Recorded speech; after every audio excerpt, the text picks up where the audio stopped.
Amigos queridos, bem-vindos a mais um papo que a gente está tendo a oportunidade de ter aqui no 6º Congresso do Direito Agrário da UBAL. Tivemos a chance já hoje, no primeiro dia, de ouvir tanta gente legal, gente inspiradora. E eu estou aqui com essa querida que vai participar ainda. Não palestrou ainda, né, professora? Não, amanhã. Eu prometi que não falaria professora, mas o costume é tão grande de chamar quem senta à nossa frente de professor. E não deixa de ser, né? Porque tá aqui falando de alguma coisa para nos ajudar, para nos esclarecer, não deixa de ter um tom professoral. Muito obrigado por estar aqui conosco, professora Fernanda, e a gente vai saber de tributos ligados ao agronegócio. E eu fico aqui numa posição confortável para mim, uma vez que eu vou começar falando disso, mas um tanto quanto difícil para te perguntar, porque eu não sei nada de tributação e não sei nada de agro também. Eu leciono processo civil, em pese a gente tá aí na advocacia há algum tempo, né, e conversar com todo mundo, são áreas que eu quero muito te ouvir, né? Mas falar também de educação, sei que você gosta de estar no meio, de tributação, já participou de diversos cursos, e eu queria te conhecer, para a gente conhecer, para os nossos espectadores, o pessoal do IGD que está com a gente, que nos acompanha, saber um pouquinho aí da sua jornada para ter chegado até aqui. Não, legal. Para mim é uma honra estar aqui. Muito obrigada, João, pelo convite. Prazer é nosso. Presidente aí do Instituto Goiano de Direito, junto com o Cacildo. Até brinquei com o Cacildo, né? Que esse nome é o nome do meu avô. Quando eu vi, eu falei, nossa, que diferente. Deve ser mineiro, escutou, né? Cacildo? Ela quis dizer com isso que é o nome de pessoas mais velhas. Não, e quando eu falei que eu... Não, exatamente. É o nome de vô, né? Eu falei, exatamente, né? Mas Cacildo dá um ar mesmo assim de 90 anos no mínimo. Mas é um prazer estar aqui falando para vocês, né, do Instituto Goiano de Direito, para muitos alunos aí que provavelmente vão nos ouvir, aí para o pessoal também da UBAL, que também, né, assistirá. Sim, sim. Então, é uma grande honra. Eu sou professora, mas não precisa me chamar de professora, né? Eu dou aula em algumas instituições, então o IBET, APET, IBDT, EBRAD, IMDT.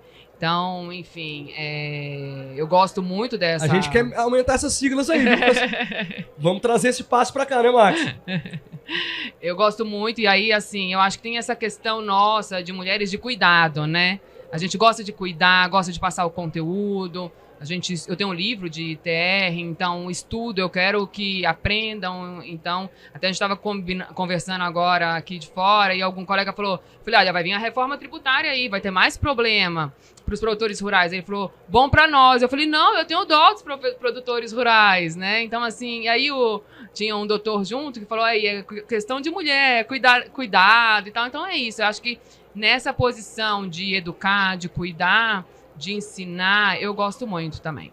Bacana. A gente também, por óbvio, a gente gosta, eu também leciono, Fernanda, há algum tempinho. Eu comecei a lecionar muito novo. Eu comecei a lecionar com 22 anos. À época, eu tinha acabado de me formei na Federal, aqui em Goiás, e eu tive um filho logo na sequência. Um filho escapulido, assim, sabe? Que é meu amor hoje. E eu falei, poxa, eu tô na advocacia, tava começando ali, os primeiros passos da advocacia, mas eu queria ter alguma coisa que me desse assim uma tranquilidade, ainda que fosse pequena, no mês, né, que eu soubesse quando é que eu for ganhar, era isso. Então, às vezes alguém me pergunta por que eu comecei, e foi por isso, né? Uma coisa muito prática, objetiva mesmo. E aí comecei a lecionar na PUC, em 2009, onde eu tô até hoje, e a sala de aula, assim, me pegou completamente. Eu tenho escritório, mas hoje... tocado pelo meu irmão, por um outro sócio. Eu estou lá, às vezes, para receber um cliente, quase sempre um ex-aluno. Mas a sala de aula realmente foi um ambiente em que eu me senti útil. Talvez tenha me sentido importante, no aspecto bom dessa expressão. Porque ser importante é ser importado para a vida de alguém, né? Então, quando você fala e alguém escuta, assim, poxa, eu não tinha entendido isso ainda, agora eu entendi. Você começa a se sentir importante e ali eu falei, poxa, que coisa bacana. Daí para frente foi... dando aula em cursinho, que eu comecei a entender que o cursinho era legal também, aquele dinamismo, né? E aí quando nós viemos para o IGD, dando aula para a escola que o Cacildo tinha à época, né? Nós nos conhecemos, aí fundamos o IGD, e desde então, só para explicar o motivo dessas conversas terem surgido, desde então eu recebo professores que são referências para mim. que foram muitas vezes inspirações. Né? Professores doutrinadores de processo civil, que é a minha disciplina, né? E eles... poxa, eu estava ali na frente às vezes, a gente fazia os convites, eu ligava e paquerava o professor até que eu conseguisse trazer para o aluno, porque eu achava que isso era um trato bom com o aluno, eu trazer para perto deles aqueles que eram as minhas referências. Sim. E assim foi acontecendo. Aí eu estava muitas vezes assim com um professor na minha frente, professor Daniel Morim, professor Alexandre Freitas Câmara, que eu respeito demais. Em papos como a gente está tendo aqui, eu tinha com eles tomando café, almoçando, no intervalo da pós, né? E eu falei, poxa, a gente tinha que dar amplitude a isso, né? Fazer essas conversas informais reverberarem, assim. Sim. Que elas ganhassem que elas ecoassem para que outras pessoas tivessem acesso a isso. Porque eu sentia assim, Deus era muito bom para mim, então deixando ter acesso a essas conversas. Que é muito fora dos livros. Eles me davam dicas falavam de vida, falavam de sala de aula, de como é que eles começaram e tal. Eu acho que ele é pai com coração de mãe aqui, viu? Mas o professor era. Eu falava isso com o professor Gilmar. Tem que ter um altruísmo, tem que ter. Eu falo que se a vida boa passa pela oportunidade de influenciar a vida das pessoas, o professor escolheu uma profissão bonita demais, né? Não, e eu acho legal o que você está falando, porque foi exatamente o que eu pensei, inclusive essa semana. Poxa, as pessoas às vezes reclamam, né, do Instagram, das redes sociais, mas é o canal. Hoje a gente tem um canal de comunicação tão importante, né? E aí eu tenho o meu Instagram, que chama Agrotributo, em que eu convido alguns colegas, exatamente esses colegas que às vezes as pessoas não vão ter acesso a eles, que são autores de livro, autores de artigos de tributação no agronegócio, para falar ou sobre o artigo que ele escreveu. Então você imagina, na minha época que eu estudei direito, eu não tinha acesso aos autores. Nunca. Era dificílimo. Muito pouco. Aos livros, a gente tinha que ir para a biblioteca ter acesso. Fernanda, e quando chegavam na nossa cidade, a gente pegava o livrinho, botava embaixo do braço e ia para tentar um autógrafo. Exato. Né? Porque eram celebridades. Exato. Né? A gente não acessava a vida das pessoas como te acessa hoje pelo Instagram. Exato. Então, assim, a informação hoje, gente, está muito fácil. Não só a informação, como a melhor informação. Né, do direito tributário, do direito do agronegócio, tá? Se você souber procurar, é igual o ChatGPT, né? Igual meus filhos hoje, a questão não é mais ter a informação, é como pesquisar a informação, porque tem a boa informação e tem a ruim informação, né? A gente está lidando com isso. Sim. Se você souber pesquisar, você tem acesso a excelentes informações. E o alcance que o online deu é imenso. Sim. Né? E muito diferente do físico. Então, isso que vocês estão fazendo, né, com o Instituto Goiano é muito legal. Parabéns. Eu acho interessante você falar em ferramenta, até porque algumas pessoas criticam o EAD, o ensino online e tal, e ele merece sim algumas críticas. Eu acho que ele tem que ser, o EAD, em graduação pelo menos, tem que ser repensado, o modelo não me parece o melhor, mas são ferramentas, né, para você fazer o conteúdo chegar. Como o livro... em alguma medida é EAD também, uma vez que é o conhecimento que você transporta para algum lugar, né? Agora, não entrando ainda no papo do agro, porque não me favorece, mas falando ainda de educação, um gancho que você puxou, você acha que esse acesso mais fácil à informação hoje fez as pessoas um pouco mais preguiçosas?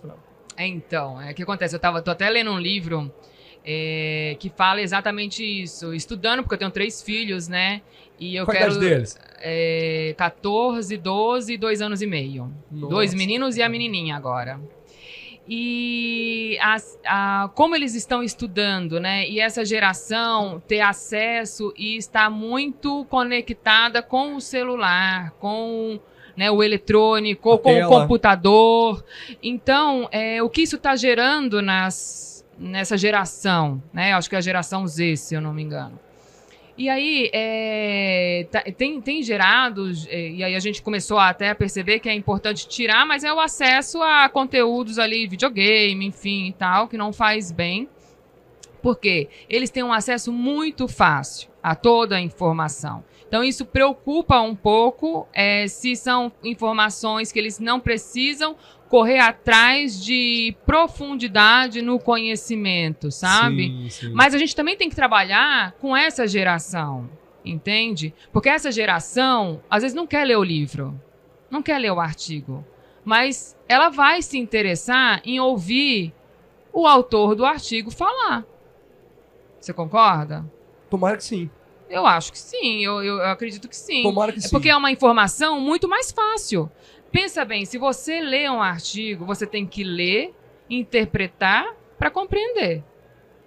Você demora, às vezes você demora 10 páginas para você entrar no assunto ali, na sua concentração. Isso não faz parte da descoberta? Da necessidade de você ter que decifrar? Não, eu concordo com você. Eu sou contra a não leitura, muito pelo contrário, não, né? Não me soou um desincentivo à leitura de jeito nenhum. É porque realmente eles não estão lendo mais. Um professor antigo meu falava que o aluno do direito, mas na época, né? Que a gente já era meio preguiçoso. O aluno do direito é hoje um aluno de apenas 50 obras. Porque ele fazia mais ou menos um cálculo de quantas disciplinas tinha no curso e que a gente lia uma obra só por disciplina. Pô, Fernando, 50 obras hoje? Impensável. O aluno médio, o aluno regular do direito não compra mais doutrinas para ler. Então, mas aí eu não posso forçar, eu acho que a gente está mudando. Eu comecei a pensar nisso agora, tá? Porque eu também venho dessa fase aí tradicional nossa, mas eu tô pensando, tá me mudando, porque como a informação tem que chegar para essas pessoas, entendeu? Para despertar a curiosidade, para ele precisar querer saber mais, para mostrar que ele precisa saber mais, entende? O forçar a ler, de que forma? Entendeu? Como instigá-lo a ler. Como instigá-lo a ler. Porque se é um tema que às vezes interessa, ele possivelmente ou deveria querer ler. Sim. Por exemplo, meus meninos lá, eles têm prova do livro do Dom Casmurro. Você acha que leu o livro? Eu compro todos os livros, mas eu não posso, não tenho garantia que leram, ou se não foram lá no chat GPT... Fizeram um resumo. Para pedir para fazer o resumo. Eu não sei. Então, a gente tem que trabalhar com as ferramentas hoje que a gente tem. Sim. Então, se a gente tem ferramentas hoje diferentes das que a gente tinha na época, como o aluno ter a oportunidade de ouvir uma assumidade, uma autoridade no direito tributário, aquele cara que escreveu, quem sabe essa é uma ferramenta legal para ele, Sim. Entendeu? Então, nesse sentido de cuidado, hoje a gente tem que tentar da melhor forma possível. Da forma que dá, né, Fernanda? E da forma que dá. Porque entre o ideal e o que você consegue fazer, tem diz aqui, um queijo e uma rapadura, né? E outra coisa, mas já entrando no direito, Boa. Eu também sinto um problema da geração que está chegando, por conta da internet, a gente não tem mais aquele quantidade de estagiário como a gente tinha antes, nos escritórios. Porque o processo hoje em dia é eletrônico, você tem acesso ao push, a todas as publicações. Na minha época, a gente eu já estudava em São Paulo, né? Não tinha outro jeito. Então, era obrigatório ter estagiário. Então, chega muitos advogados a se formar sem ter nem feito estágio num escritório de advocacia. Sem fazer uma petição inicial, sem fazer um embargo de declaração, sem fazer uma apelação. E a gente vê essa dificuldade hoje, pessoas procurando isso, às vezes, nas redes sociais. Me ensina a prática. Como é que faz isso? Como é que faz aquilo? E isso assusta. Mas por quê? Aí depois vai pensar, mas por que essas pessoas não sabem? Porque não tiveram nem a oportunidade de aprender, né? Então é uma coisa que, às vezes, as faculdades vão ter que formar outro tipo de profissional para o escritório. Então vão ter que formar profissionais que já saibam fazer isso, mas dentro da faculdade, do direito. E isso vem também, essa educação, eu vejo muito das faculdades internacionais. As faculdades internacionais chegaram para os colegiais e falaram, vocês não estão formando galera preparada para vir para cá. Vocês têm que mudar o ensino como vocês estão formando. O ensino médio tem mudado, né? E está mudando, está sendo obrigado a mudar. Então, nós também temos que, às vezes, mudar na graduação a forma de atingir esse aluno. A forma de atingir esse aluno, a forma de prepará-lo para o mercado de trabalho.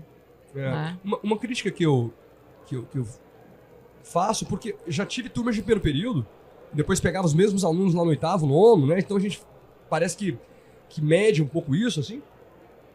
Poxa, o cara que se inscreve no vestibular de direito, para fazer um curso de direito, onde quer que seja, não é possível que ele não chegue com vontade. Óbvio que sim. Óbvio que tem um despertar ali, alguma coisa que tá na cabeça dele, não, é para mim. Isso aqui vai me levar para um outro cenário. É importante que eu dê valor. Mas você já pensou nisso? A gente pega um aluno no auge da vontade, no primeiro período, e a gente acaba entregando para ele, no primeiro semestre do curso, tudo aquilo que ele nunca imaginou ver em direito. Porque ele vem ali com a cabeça, né? Pensa, um menino que faz direito, certamente ele assistiu séries jurídicas, ele viu aquele negócio acontecer, o debate, o advogado ali no púlpito falando, aquela parte oral da advocacia, que no processo hoje é tão pequeno, né? Mas relevantíssimo ainda. Então ele pensa nisso. Aí ele chega lá e a gente esgota ele com conteúdos que ele não queria ver. Inclusive na nossa formação de grade, eu pensei nisso. Falei assim, não pode botar tudo isso agora, que é óbvio que é importante, filosofia, sociologia, antropologia, jurídica, claro que isso é muito relevante. Mas até para que ele entenda a relevância disso, não é agora, talvez. Eu acho que é isso. Acaba gerando uma frustração. Porque chega pensando que a faculdade de Direito é uma coisa, ou até que o direito é uma coisa, e ele vai ver que não é, né? E o direito americano, né, falando aí das séries, é muito diferente do nosso, né? Então, mas é a realidade que ele vê, é o que ele tem acesso, né? E acaba podendo se frustrar, sim, eu concordo com você. Filosofia é uma matéria que eu também tive, né? Todos temos, né? No primeiro semestre da faculdade, você ali não dá muita atenção para essa matéria, mas foi uma matéria que eu fui ter no mestrado e que eu apaixonei porque eu percebi a importância dela na vida, né? E quando a gente estuda no mestrado, a gente estuda sobre a filosofia da comunicação. Então, é uma parte da filosofia que é a linguagem. E no direito, a gente só usa a linguagem, que é uma comunicação. O tempo inteiro nós estamos usando filosofia. Então, a gente tem que saber conhecer o instrumento que a gente utiliza. Claro que sim. Então, eu me interessei super, e aí até a doutrina que eu sigo, né, a minha forma de aprendizado é do construtivismo lógico-semântico, e tem um motivo, porque o interpretar é construir. Sim. Toda vez que a gente está lendo, a gente está interpretando, a gente está construindo. A gente está construindo com os nossos valores, com o que a gente conhece, e o que a gente conhece, falando o que a gente conhece, eu acho isso muito importante, e aí entra aí um recadinho, né, para os alunos. Porque por que é importante conhecer? Porque aquilo que você não conhece, você não consegue falar sobre. É a ignorância. Sim. Você não conhece sobre os astros, né? Sobre as estrelas, sobre os planetas. Você não conhece. Você não consegue falar sobre aquilo. Você é ignorante naquele assunto. Agora, no direito, se você é advogado, e se você está militando em alguma área, você pode até ser ignorante se é do direito civil, você não precisa saber o direito penal. Mas, o direito civil você precisa saber. Tudo bem que nenhum assunto ele é completamente esgotado. É impossível, né? Ele não se esgota, nunca. Mas você tem que saber o máximo possível sobre aquele assunto, né? E aí, às vezes, as aulas após o mestrado, por quê? Porque a gente também aprende com a repetição. Sim. Então, se você vai fazer um embargo de declaração hoje, você vai fazer outro embargo de declaração amanhã, você vai aprendendo e vai aprimorando. O segundo tem que ser melhor. Exato, você vai aprimorando. O primeiro nunca é o melhor, né? Porque você vai aprendendo com a repetição. Perfeito. Né? Então, Fernanda, pensando no agronegócio, né? Que é um dos porquês de nós estarmos aqui, esse evento que, aliás, achei muito bem montado desde o início, desde na parte de comunicação, até chegando aqui, né? Se surpreende com a grandeza. O estudo do direito agrário não é algo novo. A gente tem aqui em Goiás, a UFG sempre teve um programa, inclusive, de mestrado em direito agrário. Grandes nomes do direito agrarista, professor Paulo Turmin Borges, com os fundamentos da posse. Do direito agrário que nós tínhamos lá atrás. Estatuto da terra, essas questões possessórias mais costumeiras, ações possessórias, para o direito do agronegócio. O que rolou nesse tempo aí? Não, o Estatuto da Terra, ele ainda é uma norma que a gente utiliza muito. Sim, mas eu estou dizendo assim, de grandeza. Por que eu deixo de chamá-lo de direito agrário para agora entender essa complexidade do agronegócio, visto como business, com toda essa complexidade? Entende a minha pergunta, a minha provocação?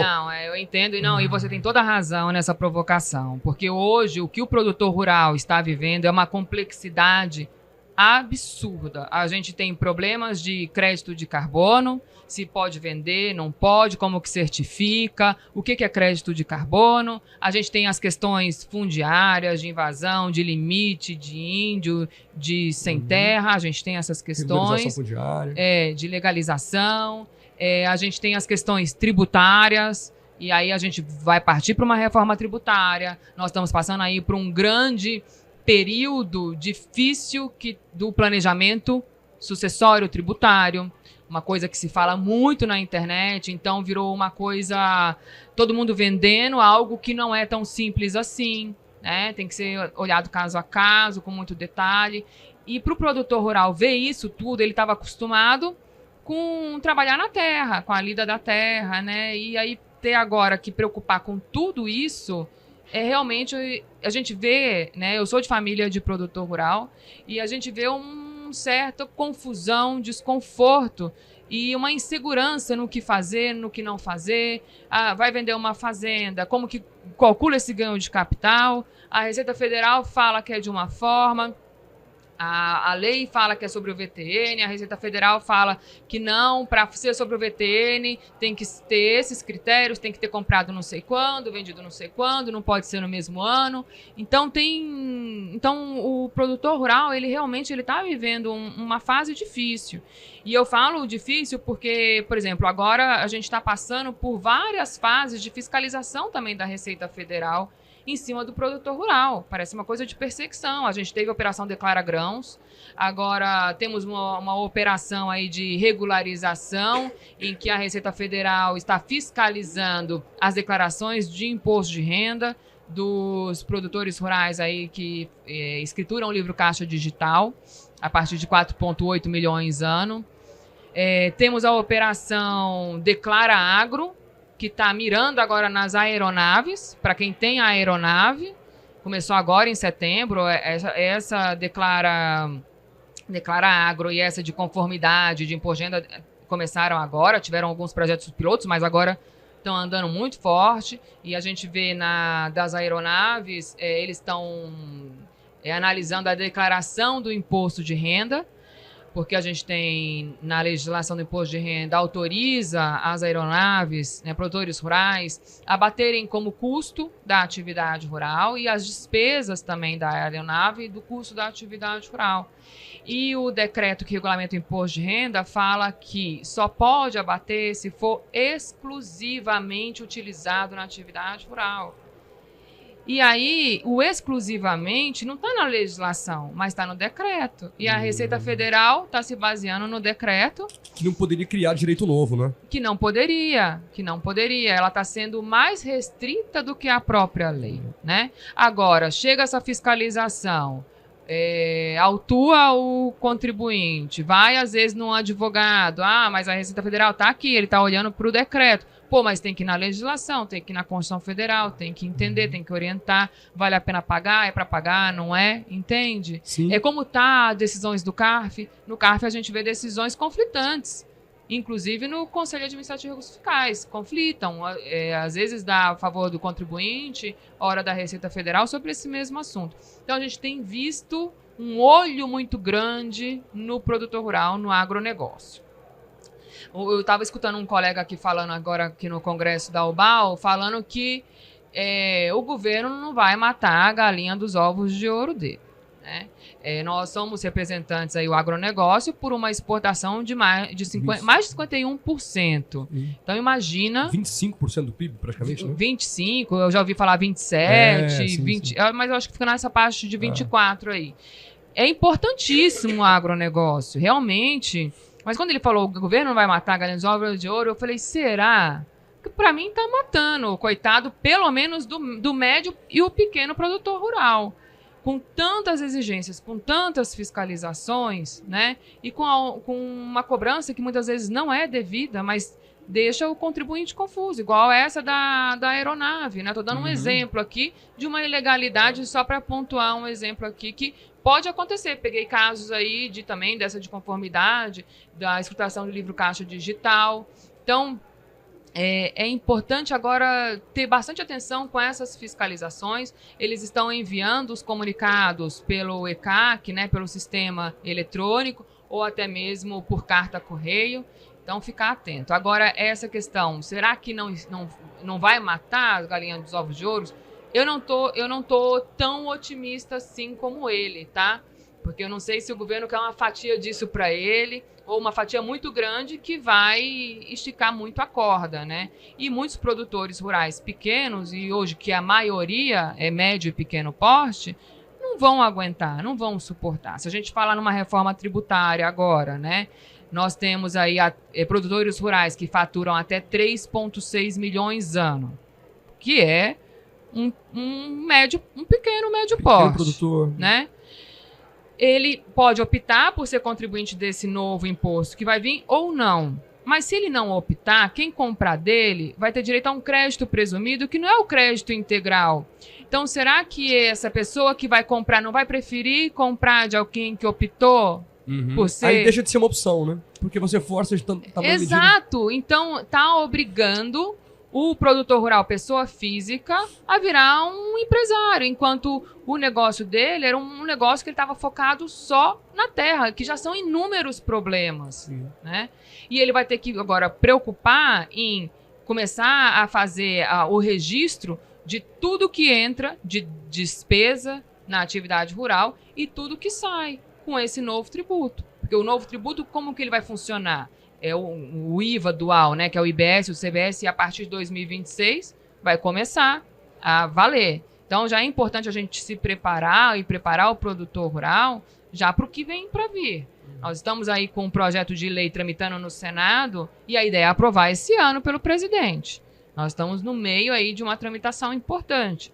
Estamos pressionando para muitas coisas ainda serem alteradas no Senado para vir da melhor forma possível, inclusive a redação desses textos, que é o que às vezes a gente traz maior dificuldade, né? Nos termos que usam, a gente não sabe quais são os significados semânticos que eles estão utilizando ali. Então, estamos tentando trabalhar para vir uma melhor legislação. Mas falando da reforma tributária, o que vem, e pensando no produtor rural pessoa física, nesse nicho que está aí abaixo de 3,6 milhões, ele vai ter que se organizar, estruturar, vai ter um custo para ele, né? E vai ter um aumento da carga tributária, porque os insumos que antes não eram tributados vão passar a ser tributados. Ele que vai dar saída do produto dele também vai ser tributado. Vai ter só um acerto de contas, do crédito de tudo que entra e do débito de tudo que sai. Então, se eu já compro com um tributo, eu vou creditar esse tributo, mas você concorda que o produto já chegou mais caro para mim? Aí, tá bom, eu acreditei, eu comprei um produto de 100, eu tô vendendo por 200, você concorda que já vai ter um tributo aí maior para o outro? Isso influencia toda a cadeia para frente.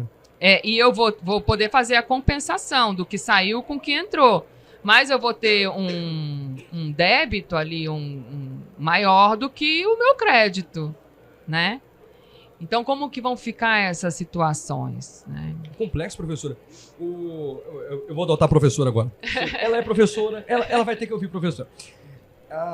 Escutei um professor dizendo que o agro ele resiste bem à sazonalidade natural, climática, mas talvez não resista à sazonalidade política ideológica. A gente, igual eu falei, né? Será que não está tendo uma perseguição? Me parece que... E eu gostei da frase dele. Eu vi como que a natureza assim se moldando mesmo com todas as intempéries naturais e tal. O cerrado goiano queima e depois ressurge, mas ele falou, talvez não resista à sazonalidade da ideologia, né? Da político-ideológica, independentemente de qual lugar, mas que não tem algo perene para se firmar. Mas isso influi. Por que acontece? Vamos lá. Falando agora no governo, mas no que está acontecendo. O que a gente vê acontecendo, tá? A gente vê um aumento do déficit público. O aumento do déficit está a mais de 200 bilhões, eu acho. Se a gente tem um aumento do déficit, qual que é a função do tributo? Pagar a conta do governo. Sim. Se a gente tem um aumento do déficit, o que vai acontecer com o tributo? ele vai ter que aumentar. Então, será que esse apreço para o aumento do déficit, a gente precisa disso? Até quando? Será que a política não tem que ser outra? Né? Fazer uma reforma administrativa, cortar custos e não inchar a máquina pública a todo custo, porque alguém tem que pagar a conta. E quem que vai estar pagando a conta? Quem está ganhando, quem tá suportando o Brasil, quem está exportando, quem está gerando um PIB, né? Então ele está mirando no agronegócio. De todo jeito está mirando no agronegócio. Então, assim, fala da taxação, né? Aí começou a falar que taxar os mais ricos, mas e a taxação da blusinha, né? Até $50 a importação não existia. Começou também. Então, o que a gente vê? Uma necessidade de arrecadação a todo custo para manter a máquina pública e pagar o déficit público. Sim. Professora, é complexo, todo mundo que passa por aqui traz essa complexidade, a necessidade de uma compreensão de um agro que é business fora, dentro da porteira, antes, durante, depois, e a necessidade de nós formarmos gente capaz de entender, se não toda, mas pelo menos boa parte dessa cadeia produtiva, entender os desafios do homem do campo, seja ele um grande empresário ou não, a gente está falando de agro. Você sente essa real necessidade de haver uma preparação específica? E não é porque a gente vem de pós de agronegócio que eu estou aqui te perguntando, a resposta pode ser exatamente qualquer uma, mas há uma necessidade de derivar o estudo para olhar isso realmente com mais atenção? Ou eu posso ser um advogado tributarista que conhece um pouco de tributo do agro, mas não me envolvo no restante do negócio? João, essa pergunta é fantástica. Vou te responder. Quando eu comecei no direito tributário, eu queria trabalhar com tributário no agronegócio. Já? De cara? Já. E aí eu fui para um escritório, um grande escritório do professor Paulo de Barros Carvalho, Uau. que é uma sumidade, e falava, eu quero trabalhar com um tributário no agronegócio. Onde que tem? Cadê? Não existia. Não existia. O Paulo é que tem um filho de mesmo nome? Não, né? O Paulo? Não, eu confundi com o Hugo. Não, tem o Hugo de Brito Machado. Isso, como de ter um filho segundo. É genial isso. Desculpa. Não, mas... E não tinha escritório de tributário no agronegócio. Era tudo um bolo só. E aí foi também nessa vontade de trabalhar com tributário no agronegócio, na minha graduação, eu fui escrever sobre ITR. Não existia livro sobre imposto territorial rural. Não tinha, não existia como criou os critérios do imposto, se era devido, não era... Não existia. E aí, quando eu fui fazer o meu mestrado, eu fiz o meu mestrado todo e construí todo o meu livro sobre imposto territorial rural, sobre as normas, sobre as ilegalidades, as inconstitucionalidades desse tributo, né? Mas não tinha. Para você ver, eu estou falando, o meu livro é agora, de 2022, né? Então, para você ver como isso é novo e é tão importante. Porque até então, o produtor rural, ele não tinha alguém olhando para o setor dele. O advogado não estava olhando só para o setor dele, entende? Aí entrava num direito empresarial. Sim. Mas, poxa, o ITR é um imposto que só quem é produtor rural tem. As contribuições sociais do produtor rural são diferentes. A gente vai falar de fundo rural. A gente não vai falar de contribuição para o INSS, fundo rural sobre a receita, fundo rural sobre a folha. A gente vai definir uma agroindústria. Se é uma agroindústria, se não é, o que é uma agroindústria, o que precisa fazer para ser uma agroindústria. Ela pode industrializar produto dela, ela pode industrializar produto de terceiro, entende? Então é um campo super rico de assunto, de atuação. Então, assim, o que vocês estão fazendo é extremamente importante. Eu vejo que hoje essa preocupação está crescente. Eu comentei com você que eu já vi aí universidades do agro. Por quê? Porque precisa, é diferente, né? É diferente uma tributação do café, é diferente a tributação do algodão, é diferente a tributação da cana, é diferente a tributação do gado. Então, é um campo riquíssimo e muito específico. parece mesmo que tem as suas especificidades, todo mundo que eu perguntei. E eu pergunto, claro, já há uma compreensão minha que realmente é específico, a gente aqui em Goiás lida tanto com isso, mas eu pergunto com o coração aberto, assim, sabe? Pra ouvir, porque me parece mesmo que é específico, tem algumas coisas que são muito próprias desse ambiente, desse business, e eu acho que essa formação complementar, adicional, um direito do agronegócio, que passa ali pelo previdenciário no agro, direito do trabalho no agro, tributação no agro, que tem 2 módulos específicos na pós, em todas as principais vertentes ali dessa advocacia, né? Ainda que o advogado vá depois se ultra nichar, né, fazer uma advocacia só de tributo no agro, como você, por exemplo, faz, é importante que ele conheça esse aparato todo, né? Que ele tenha outras várias ferramentas, ainda que ele niche depois a advocacia numa área só. Ele tem que entender do jogo inteiro. Sim. Sob pena também de nem passar segurança para o cliente. Eu acho que ele não passaria, até Sim. porque é um cliente difícil. Sim, né? não, é verdade. A gente, o tributário, o societário, o ambiental, né, que vai trabalhar só com o direito ambiental. Hoje, para você atender o direito tributário no agronegócio todo, tributário no agro, você falando de todas as cadeias de produção, você falando da cana, do algodão, do café, você tem que entender o negócio dele, né?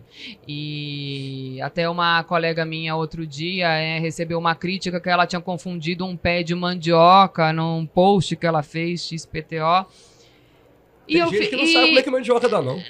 Não sabe, mas... Nunca arrancou um pé de mandioca na vida? Não sabe. Eu sou do campo, sou da roça, ela eu acho que não tinha tanta vivência. Mas você não gosta de sertanejo, não, né? Adoro. Eu adoro também. Adoro. O meu sonho, Fernando, era ser cantor sertanejo. E você tem voz mesmo. E eu cantei 3 anos e meio do sertanejo. Olha! Então eu sou frustrado de não ter eu seguido. Adoro. Não vai ter um imperador aqui hoje, não? Mas eu acho que não tem chance, não. A Silvia me pegou pra sala de aula. Pegou não, mas não desiste não. Nossa, mas eu cantava, né? Eu cantava as modas do Zezé de Camargo. Né? Ai, não para Zezé, não. Meu favorito é o Zezé. Eu gosto demais. Você puxar o lado B do Zezé, eu já gosto. Eu gosto demais. Eu tenho disco. Sertanejo, a gente gosta. Eu cresci nesse ambiente mesmo. Aqui em Goiás não tem muita saída também. Seus parentes todos estão aqui no interior. Sim. Então onde você tá é fazenda, roça mesmo, né? Nessa roça empresa. Tô falando de roça, né? As pessoas não conheciam isso. Sim. E modão, eu acho bom demais. Não, é muito bom. Churrasquinho. Não, eu sou de Uberaba, né? Não, então você tá aqui. Você é nossa. Você é nossa. Vocês tinham que ser nossos. Uberaba, Uberlândia e Araguari tinham que ser Goiás. Porque vocês são muito mais Goiás do que Minas. Parece mais. Parece, sabe? Porque até eu vim em Goiânia num evento aqui palestrar em abril. E fazia muitos anos que eu não vinha aqui em Goiânia. Eu passava, porque eu já morei no Maranhão também, morei 10 anos em Imperatriz e passava muito aqui na época. Passou calor lá, hein? Passei muito calor lá. Eu fui pra Carolina, quase morri. Você tá maluco. É muito quente e úmido, né? O povo é maravilhoso. E o povo daqui parece o mineiro, é isso que eu ia falar. Muito. É acolhedor, é simpático. É muito gostoso. Tem muita exceção. Mas é um povo bom mesmo. Eu sinto que o goiano tem essa receptividade, a gente gosta de receber, a gente gosta de comunicar, de conversar, de falar com a mão, de pegar, né? Nossa, eu adorei. Isso já me deu problema, assim. Problema não, mas a gente que dá aula pra todo lado, recebe gente de todo lado, as pessoas não estão muito acostumadas com o toque. Né? Aqui você gosta de encostar no povo. E não é todo mundo que recebe bem, né? Você tá bom, e abraça e tal, a gente gosta. Mineiro é muito assim também. Muito. Viu um ali que conhece mais ou menos, já saiu pra cumprimentar, e o tanto que é bom, né? você vai em 10 casas, você toma 10 café da tarde, 10 café da manhã, tem sempre um queijo fresco. Realmente tem um quê de mineiro. Tem. Fernanda, é pra terminar, porque eu tô tomando seu tempo demais, é porque eu adoro, sabe? Eu me beneficio muito com esses papos. E eu sinto que quem ouve depois, quem assiste, também gosta. Os feedbacks são sempre assim, nossa, que legal, assistiria por horas. Legal. Que acaba se sentindo sentado aqui com a gente também. Esse negócio essa propaganda negativa que há sobre o agro brasileiro, quando você ouve aí depoimentos de líderes internacionais e tudo mais. Por quê? Então, isso é muito ruim, né? Conta pra mim, deixa eu te ouvir. Por que o povo fala mal do nosso agrozinho aqui? Então, é uma coisa que não dá 800 milhões de pessoas. Não dá para entender, não dá para entender. Eu não sei se é uma pressão internacional por nós incomodarmos os outros países produtores também do agronegócio. Então, eles fazem essa imagem lá, nossa, porque aqui a gente tem reserva legal, APP nas propriedades, somos os maiores preservadores do mundo, né? E ficam tratando a gente como criminoso. Não dá para entender. E se o business do Brasil se exporta mais de 51% do agro, se o Brasil não é à toa que falam que é o celeiro, é o negócio do Brasil, né? Então, por que não incentivar esse negócio? Por que não valorizar esse negócio? Gira uma confusão entre o discurso do agro com o discurso dos representantes políticos. Então, não dá para entender, e fora o discurso internacional, né? Com relação à floresta amazônica, estão acabando com a floresta amazônica, tem que preservar. Será que está mesmo, né? Então, você vê muito interesse internacional aqui. Por quê? Entende? Se lá eles não têm a preservação que a gente tem. Pois é, mas talvez por isso, né? Porque assim você esconde as próprias mazelas, porque eu estou queimando combustível fóssil e estou gerando energia elétrica. A nossa energia é uma das mais limpas do mundo. E nós sentamos à mesa internacional já recuados, né? Com medo. Então, o nosso discurso é sempre de... A gente começa já tendo apanhado tanto, nós sentamos à mesa internacional já com a necessidade previamente estabelecida de defesa. Sim. Como se nós precisássemos dessa defesa toda, né? Alimentando o mundo como a gente alimenta. E fala tanto dos defensivos agrícolas, do agrotóxico. Poxa, a gente usa poucos agrotóxicos, né? Defensivos agrícolas perto dos outros países. Aqui nos nossos vizinhos usam mais. Então, por que isso? Então, eu acho que é isso que eles querem, é gerar essa confusão e deixar o povo gerar confusão no povo, né? E não vai consumir carne, vira vegano, enfim. Sim. Realmente, e a gente está vivendo isso, acho que não só no agro, mas em todos os sentidos da vida, né? Mas você sente intencionalidade nisso? Nesse movimento? De sentir, claro que a gente não... Eu acho que agora o agro, ele tem alguns representantes bons, nós temos aí, eu já trabalhei até com a Tereza Cristina, é uma grande representante do agro, e temos empresas, grandes associações, grandes cooperativas que estão se movimentando e perceberam a importância do marketing do agro, né? Porque antes o agro estava aqui quieto, não precisava, agora a gente precisa falar mais, mostrar mais a mentira e a verdade, né? Então, desmentir, né? Então, eu vejo que nós estamos, sim, movimentando, mas é uma batalha quase que injusta, né? Inglória, né? Mas estamos tentando, não podemos parar. E aí, quando a gente fala, é o maior exportador, por que a gente vai aumentar a carga tributária desse setor que está indo tão bem? E aumentando não só isso, a gente vai aumentar o alimento.